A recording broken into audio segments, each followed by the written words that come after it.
Bienvenue sur Teach, votre mission d'enseignement et de maturité spirituelle. Depuis le début de cette semaine, on a commencé à mieux connaître Dieu. En fait, on a pris la décision de mieux connaître Dieu, de le connaître personnellement, intimement, d'avancer dans notre profondeur, dans la connaissance de la personne de Dieu. Après avoir appris pourquoi, justement, on a l'impression que Dieu est loin de nous, on a appris le danger qu'il y a à se limiter seulement sur des informations et non pas une vraie relation avec Dieu. Aujourd'hui, j'aimerais qu'on aborde justement la question de ce qui se passe quand Dieu se révèle à nous. Ou pas vraiment quelle est la chose qui s'est faite, mais ces petites étapes-là, la progression, la révélation de Dieu vis-à-vis de nous. Ou simplement, quelles sont ces choses, lorsqu'on les fait, la révélation de Dieu devient plus réelle pour nous. Quand on entre dans la pratique de ces choses, alors Dieu se manifeste davantage à nous. N'est-ce pas intéressant à apprendre? Alors, let's teach. Grandissons ensemble.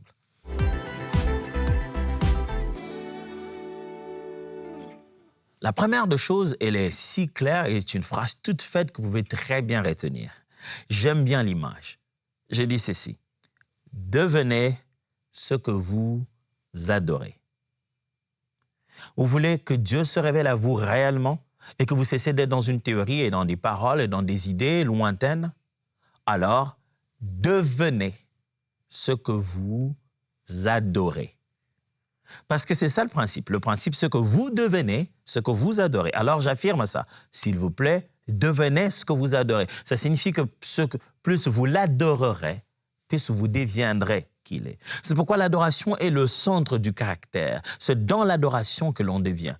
Si aujourd'hui, on a de plus en plus de chrétiens qui ne ressemblent pas à Jésus, c'est parce qu'ils confondent beaucoup l'adoration et la musique. Ils pensent qu'à force de musique, ils deviendront comme Dieu. Non, non, non, non, non. Quand vous vivez plutôt dans l'adoration affecte toujours le caractère de celui qui adore. Parce que c'est celui qui est adoré, qui devient le moule dans lequel nous nous versons pour lui ressembler. Je vais y arriver. 2 Corinthiens, chapitre 3, verset 18. 2 Corinthiens 3, 18.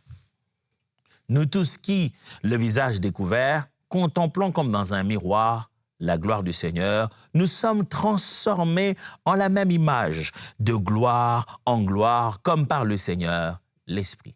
Nous tous qui, le visage découvert, contemplons comme dans un miroir la gloire. Nous sommes transformés en la même image.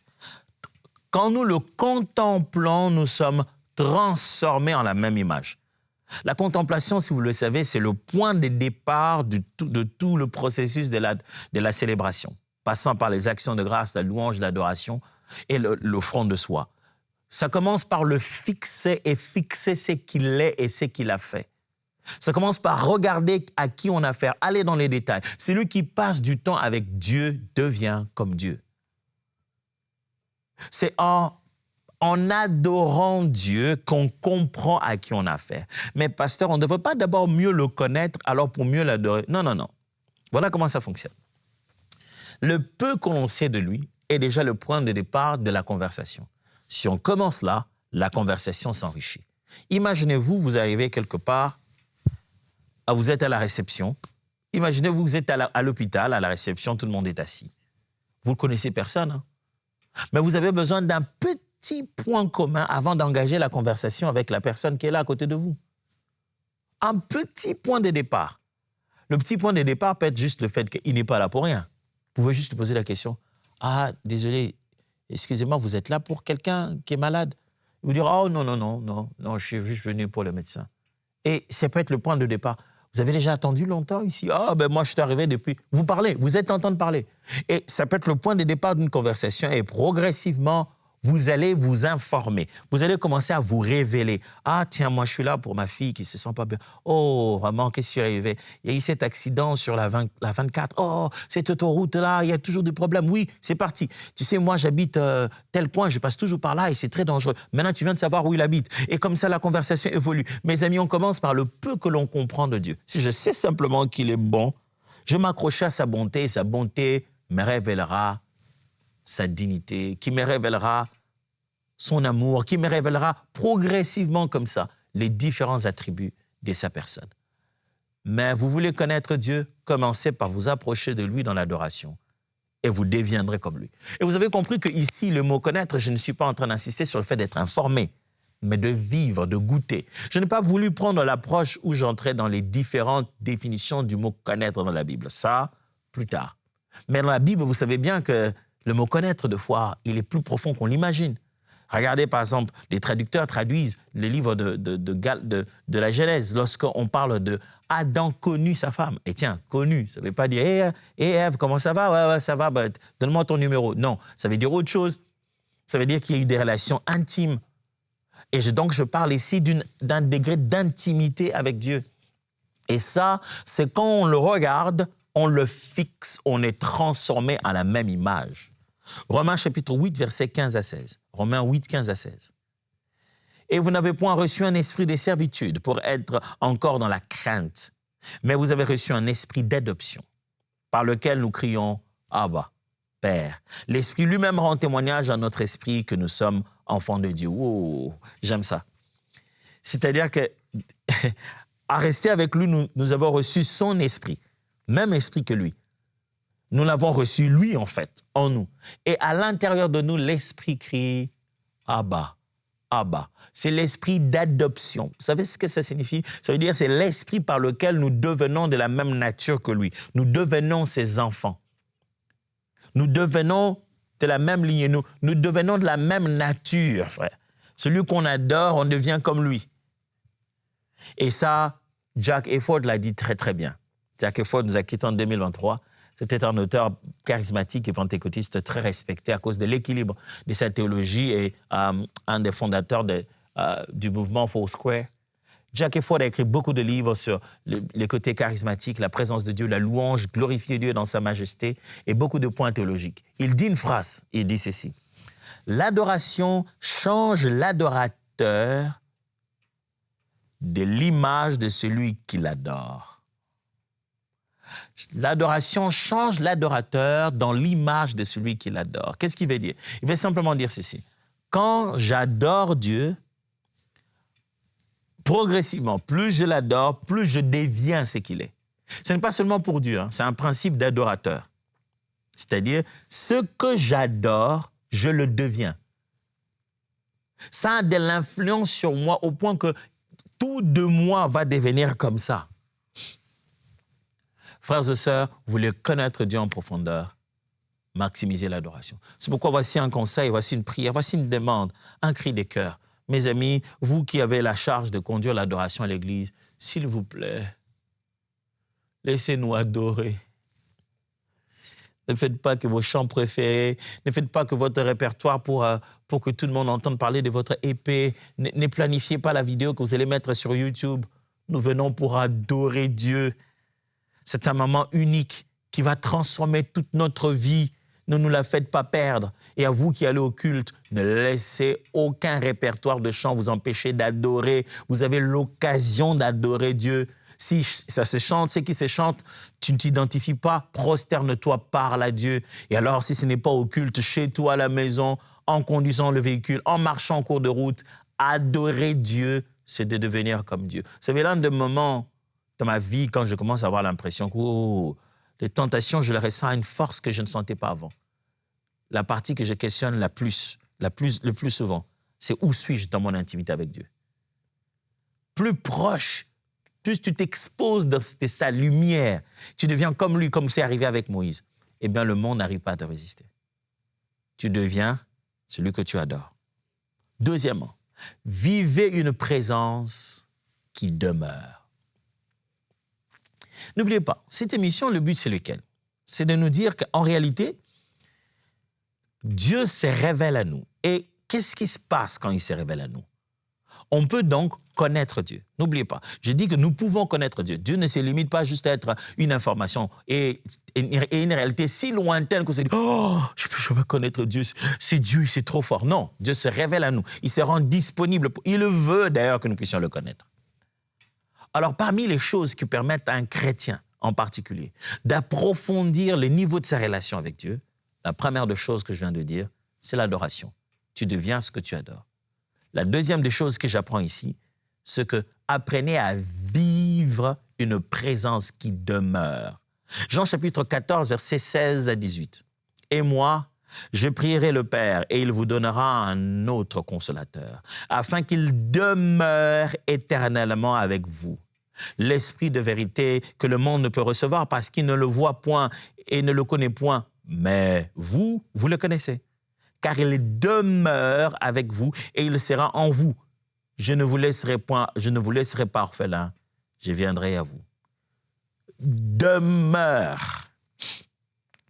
Si vous voulez connaître Dieu, comprenez et vivez la présence qui demeure. Ça signifie quoi? Ça signifie ceci. Dieu, sa présence, sa relation avec lui ne part pas pour revenir.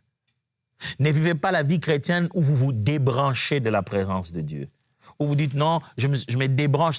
Dès qu'on a fini le culte, je me suis un peu distrait, je me suis un peu débranché de la présence de Dieu. La présence de Dieu n'était plus là. Apprenez à vivre la présence qui demeure. Quand l'Esprit nous a été donné, il n'a pas été donné pour venir de temps en temps. Le texte dit qu'il nous a été donné pour demeurer. En plus, Jésus dit aux disciples qu'il était déjà là avec vous. Afin qu'il demeure éternellement. Il dit, je prierai le Père, il vous donnera un autre consolateur afin qu'il demeure. Pas qu'il vienne de temps en temps, afin qu'il demeure éternellement. Vous voulez grandir dans votre relation avec Dieu, prenez la conscience de sa demeure éternelle. Prenez conscience qu'il n'existe ni un moment, ni un instant de votre vie où l'Esprit de Dieu n'est pas là. Ça n'existe pas. Prenez conscience qu'il est tout le temps là, où que vous soyez, quoi que vous pensiez, à l'intérieur de vous. La présence qui demeure vous entraîne à grandir dans la connaissance de Dieu. Vous commencez à être conscient que où que vous soyez, il est là. Vous allez grandir dans la façon de le comprendre quand vous savez qu'il est partout. 2 Corinthiens chapitre 13, verset 13. Que la grâce du Seigneur Jésus-Christ, l'amour de Dieu et la communion du Saint-Esprit soient avec vous tous. Ça, c'est la prière que Paul fait pour les Corinthiens. Et il insiste, il appelle la relation que nous avons avec le Saint-Esprit, c'est la communion, une relation entretenue. On est en communion, on est de compagnons, on marche tout le temps ensemble. Frère, tu veux connaître Dieu, sois conscient que c'est pas un Dieu où tu dois le voir et puis tu t'en vas, tu vas faire tes choses. Non, c'est un Dieu où on demeure avec lui. Il est là, il demeure avec nous. Même quand nous tentons de nous éloigner de lui, l'Esprit que nous avons reçu, qui crie Abba, nous a été donné pour demeurer. Tu n'es pas une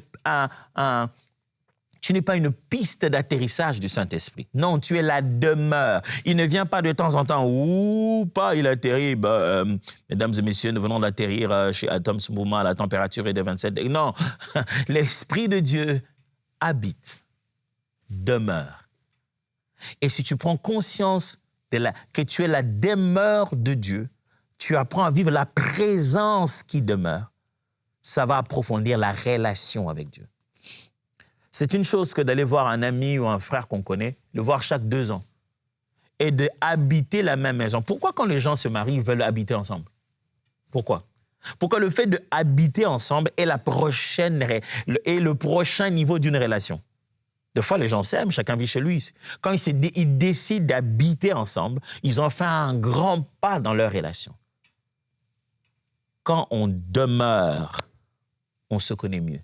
Et prends conscience que Dieu, par son esprit, demeure en toi.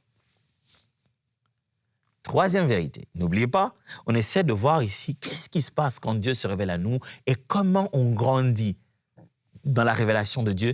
Qu'est-ce qui doit être fait pour que notre conscience, ce que nous étions, là où nous étions avec Dieu hier, on avance un peu plus? J'ai beaucoup reçu cette question-là. Pasteur, je veux plus d'intimité avec Dieu. Comment on fait? J'ai commencé par montrer qu'est-ce qui nous empêche de pouvoir vivre cette intimité. Mais maintenant, je suis en train d'apprendre justement les choses qui nous approchent de cette intimité. Premièrement, je parlais du fait qu'il faut devenir ce qu'on adore. Deuxièmement, je parlais de la présence qui demeure. Et troisièmement, marcher au son de la voix du berger. Si vous avez commencé par comprendre que c'est en restant dans sa présence dans l'adoration que vous le connaissez mieux, vous avez commencé aussi par comprendre que c'est par le Saint-Esprit et sa présence qui demeure qu'on passe à un autre niveau de notre relation.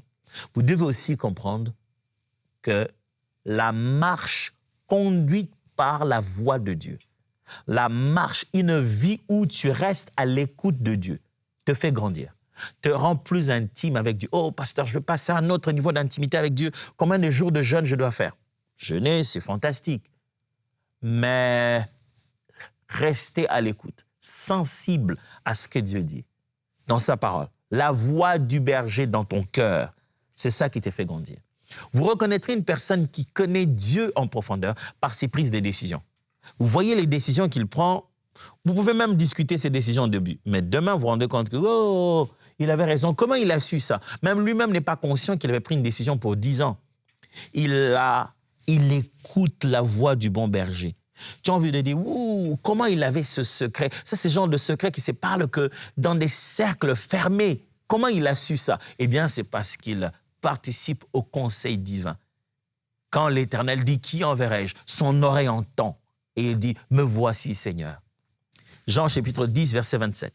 Mes brebis entendent ma voix. Je les connais, elles me suivent. Mes brebis entendent ma voix. Je ne répéterai jamais ça assez. En disant qu'en commençant cette mission Teach, la toute première série avait pour but de nous apprendre comment on écoute, comment on entend la voix du bon berger. Comment on reconnaît la volonté de Dieu. Parce que c'est le point de départ de tout disciple-là. Si le disciple ne sait pas écouter le maître, comment vas-tu le suivre? Et le maître, ce n'est pas moi. Moi, je vous encourage à être mes imitateurs comme je le suis pour le Christ. Le maître, c'est lui, on doit commencer par lui. Et quand on ne se rend compte pas qu'on n'est pas à Teach ici, le maître continue de parler. Si tu veux connaître Dieu, tu dois parler avec lui. Pas seulement lui parler, mais l'écouter parce que c'est une conversation.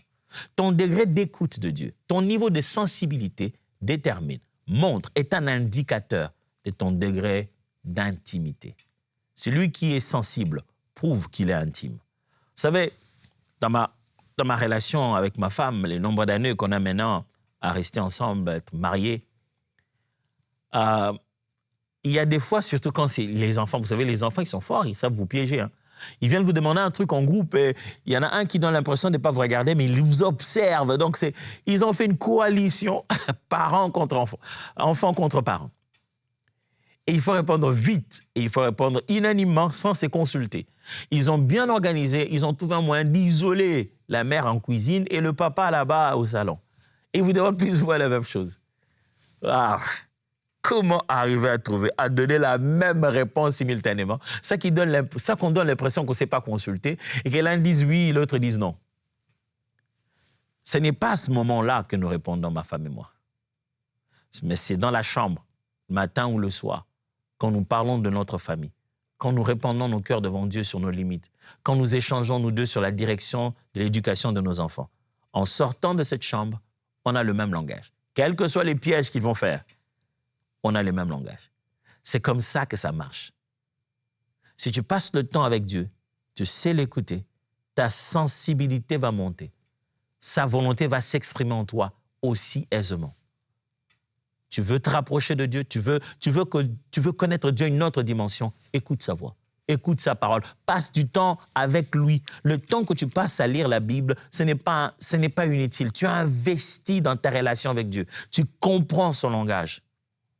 Actes chapitre 13, verset 2. Actes des Apôtres chapitre 13, verset 2. Pendant qu'ils servaient le Seigneur dans leur ministère et qu'ils jeûnaient, le Saint-Esprit dit, « Mettez-moi à part Barnabas et Saul pour l'œuvre à laquelle je les ai appelés. » Ça, c'est des gens qui connaissent Dieu. Ils jeûnent, ils prient, mais ils entendent la voix.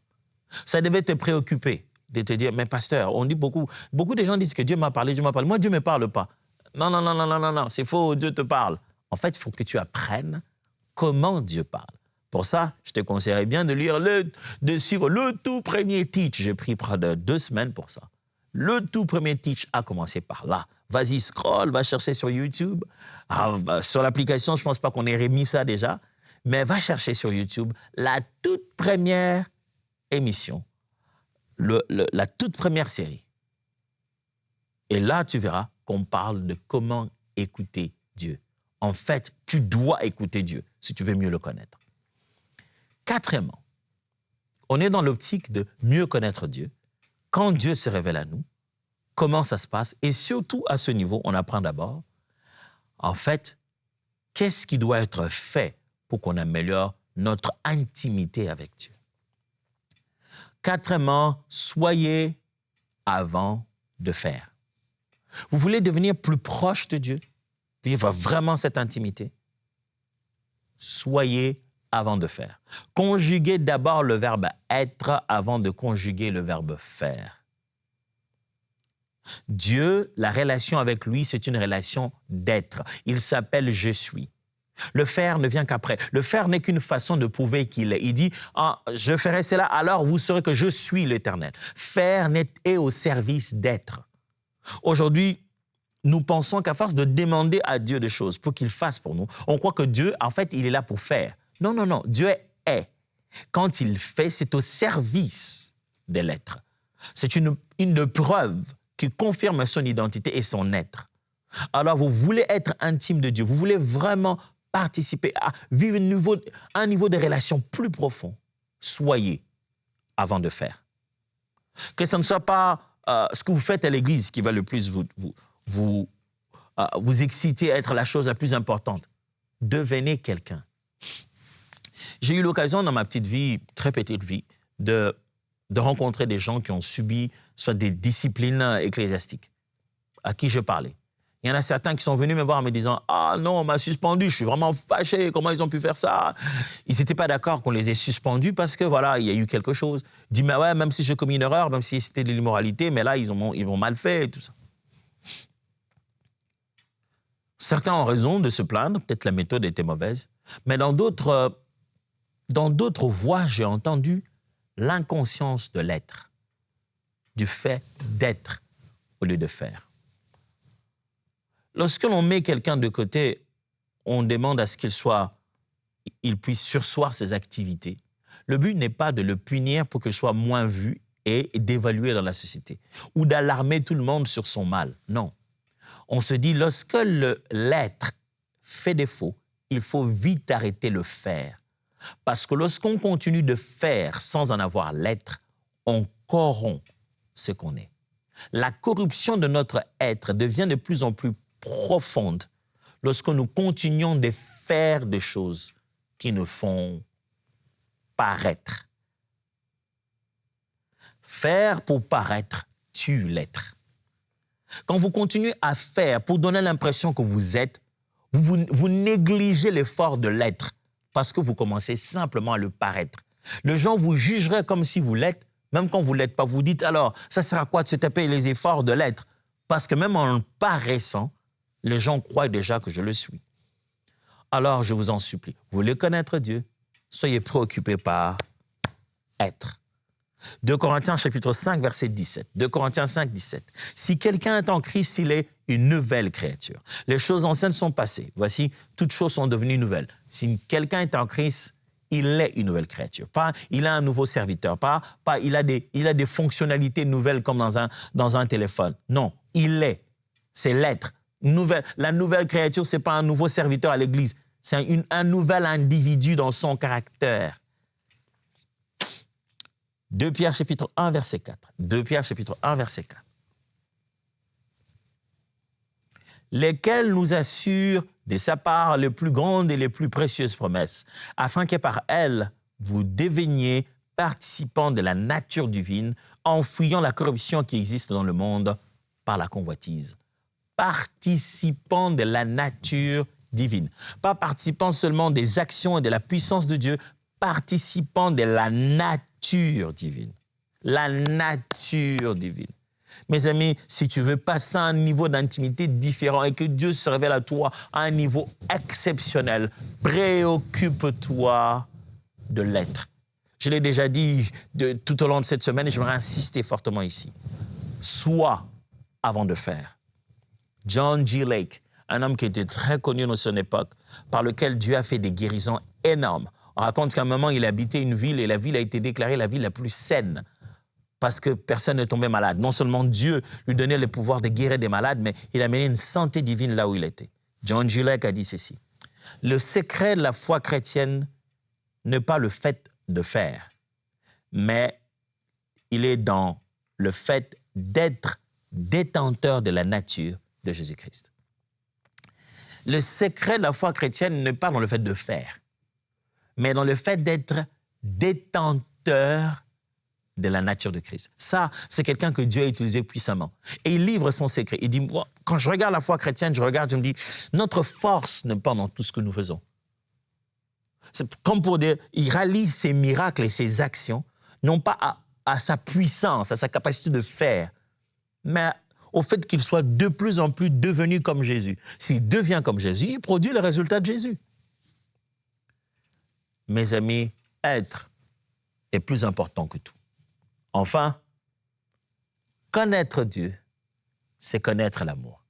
Je parle du fait que Dieu se révèle à nous. Et comment il le fait progressivement, je n'explique pas les étapes, j'explique le fait qu'il est important de savoir des choses à faire, des attitudes à adopter pour faire grandir la profondeur de notre relation. Et que cette révélation de Dieu s'ouvre à nos yeux et qu'on se dise « Wow, j'ai grandi ». Parce que des fois, à force de venir à l'église, on a l'impression que je tourne en rond.